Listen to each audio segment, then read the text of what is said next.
ভাবি ও ভাবি আজকে নাকি গরম কই কই আমনে আমি যাই এলাম কিতা গো কিতা কন এটা ভাবি আমি কিতা করতাম আজকে তো আমার আধা কেজি দুধ নষ্ট হয়ে গেছে আমি কেমন কোনো টেনশন করি না দুধটা আমার দিয়ে না আমি আপনার একটা রেসিপি বানাই দিব ওগুলো আচ্ছা ঠিক আছে তা আমি কি করলাম প্রথমে দুধটারে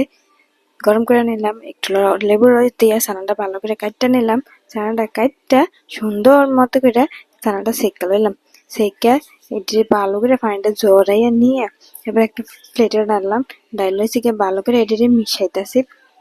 হাতে করে আপনারা ভালো করে তৈরি করতে চান ভালো করে আপনি পেস্ট করে মিশিয়ে নেবেন এরপরে হচ্ছে গিয়া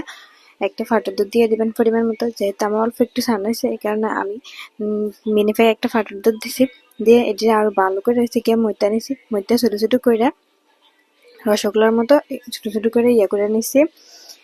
এক এক করে আমি কতগুলো ইয়ে করে নেবো আপনারা চাইলে আপনারা সবগুলো এরকম করতে পারেন ছোটও করতে পারেন বড়ও করতে পারেন এটা আপনার ইচ্ছে এরপরে আমি একটা কড়িয়া বসালাম কড়িয়ার মধ্যে তেল দিয়ে দিলাম তেলটি কিছুক্ষণ গরম গরম হয়ে আসলে এক এক করে সবটি রসগোল্লা দিয়ে দিলাম আপনারা একটা কাজ করেন আমি যেহেতু আমি একটু লাগাই লেছি কারণ আমি খেয়াল করছি না দিতে লাগে যাবো আপনারা ভালো করে দেখেন একদম চুলের আঁচটা কমাই দিবেন আমি চুলের আঁচ বাড়াই দিছি দেখে লাগিয়ে গেছে তো দেখেন এক এক করে আমি সবগুলো ইয়ে করে নিলাম তেলের মধ্যে একটু ভেজে নিলাম এরপরে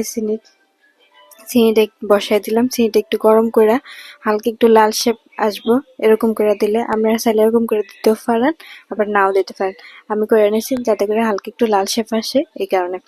তো দেখেন আমি একটু লাল শেপ আসার পরে পানি দিয়ে দিব পানিটা দিয়ে ভালো করে একটু নাড়া চাড়া নেব দেখেন হালকা একটু লাল শেপ এসে গেছে আপনারা চাইলে লাল শেপ দিয়েও করতে পারেন আবার লাল শেপ ছাড়াও করতে পারেন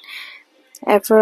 পানিটা ভালো করে একটু ফুটাই নেব ফুটাই নেওয়ার পর এক এক করে সবটি রসগোল্লা দিয়ে দেবো ভালো করে আবার একটু ফুটাই নেব রসগোল্লাটি ভালো করে হালকা আঁচে নেবেন দেখেন আমার সবগুলা কি সুন্দর হয়েছে একদম রসগোল্লার মতো যদিও দোকানের মতো হয়েছে না ঘরোয়া পদ্ধতিতে যা হয়েছে আলহামদুলিল্লাহ তো আপনারা যারা আমার ভিডিওটা দেখছেন অবশ্যই লাইক কমেন্ট শেয়ার করে দিবেন থ্যাংকস ইউ ফর ওয়াচিং